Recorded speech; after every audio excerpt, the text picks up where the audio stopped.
Yo necesitaría. Muy buenas tardes. Me llamo Carlos Mora, neurólogo, egresado de la Fundación Instituto Neurológico de Colombia. Tengo el placer de estar aquí con el doctor Jaime Gómez González, director emérito de la misma institución. Hoy es 28 de mayo del 2022 y ocurrió que hace 42 años, en febrero de 1980, el movimiento revolucionario M19 se tomó la embajada dominicana. Los que en ese entonces éramos residentes de neurología, en esa época no se podía decir residentes, éramos becarios, estábamos muy preocupados porque una tarde, a las 24 horas de la toma, oímos decir que el doctor Jaime Gómez y el doctor Mario Ruiz, anestesiólogo, habían salido para la embajada a atender un herido o una herida, como fue el caso.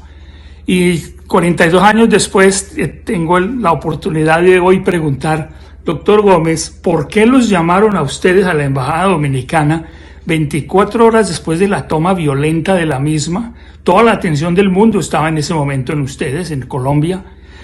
¿Qué tenía el herido o la herida?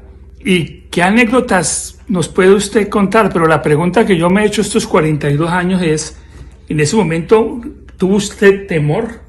¿No le dio miedo? ¿Qué pensó de su familia, por ejemplo? Por favor, doctor Gómez, la pregunta y ahora la respuesta. Gracias, doctor Mora. Es muy interesante recordar esto un día antes de las elecciones de Colombia, porque fue un episodio de historia inolvidable. Efectivamente, el M19 se tomó la embajada de la República Dominicana y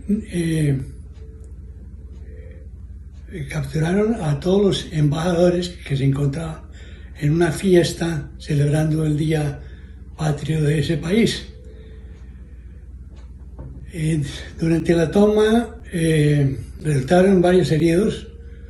Uno de ellos fue una de las guerrilleras llamada Chiqui y recibió una herida en la cabeza, por lo cual el encargado de negociar con el movimiento de M19 fue el doctor Alberto Lleras, nombrado por el presidente Turbay. El doctor Lleras me pidió por teléfono que fuera a ver qué podían hacer, porque si yo iba, dejarían salir a todas las señoras de los embajadores. Pues inmediatamente pedí la ayuda y la colaboración del doctor Mario Ruiz, anestesiólogo del instituto, y nos fuimos en la ambulancia. Llegamos a la puerta de la embajada y pues, en ese momento estábamos entre dos fuegos, por una parte el ejército y por otro lado el M19. Pero esas son... usted me preguntaba que si tuve algún miedo o temor. Sí. Uno nunca tiene miedo o temor en esa circunstancia ni en ninguna otra, porque en mi profesión no se puede tener miedo. Cuando uno es neurocirujano no puede tener temblor de las manos cuando va a operar el cerebro. De manera que entramos inmediatamente a la sala, nos requisaron. Recuerdo que había 4 guerrilleros con ametralladoras, uno en cada esquina de la sala, y en el comedor, posiblemente en el comedor, a través de un vidrio, vimos a los embajadores, entre ellos a Diego Asensio, que era el embajador de los Estados Unidos, que se sonrió cuando me vio porque nos conocíamos. Inmediatamente nos hicieron subir al segundo piso, donde estaba en el suelo, sobre una colchoneta, la herida. Lo que había sucedido es que había recibido un tiro que le rozó el hueso temporal en el lado izquierdo, y durante la noche anterior había tenido una convulsión. Esto es una cosa frecuente que ocurre cuando hay una concusión cerebral. pero afortunadamente no, el examen neurológico no mostró que hubiera ningún signo de lateralización o de una complicación intracraneana mayor.